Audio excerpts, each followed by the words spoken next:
Toto video bude o nastavení notifikácií, ako sú maily alebo SMS. Nájdete ich v ľavej kolónke v časti nastavenia.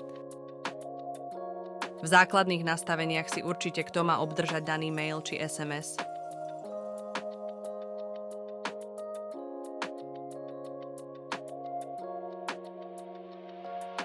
Ďalej si viete vybrať, kto dostane správu určenú pre pracovníka. Viete si taktiež nastaviť, ako často sa má pripomenúť termín vášmu zákazníkovi.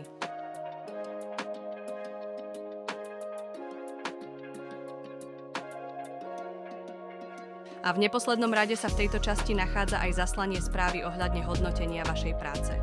Pri pravidelných návštevníkoch môžete určiť odoslanie správy v určitý interval, napríklad raz za mesiac.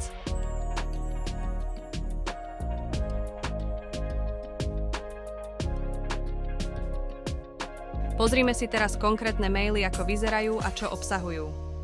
Hore uvedené premenné môžete vložiť do textu mailu podľa svojho výberu.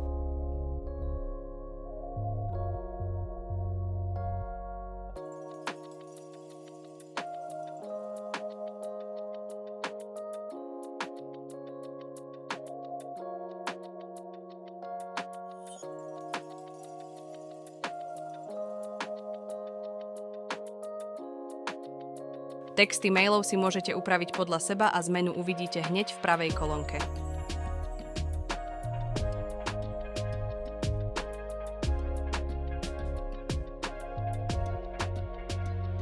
Nezabudnite si vykonané zmeny uložiť.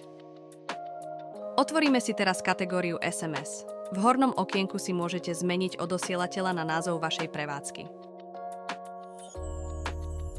Texty SMS správ si tiež môžete prepísať a zadať vlastný text. Dbajte však na dodržanie povolených znakov, ktoré sa zmestia do jednej SMS. Inak sa vám budú počítať dve správy.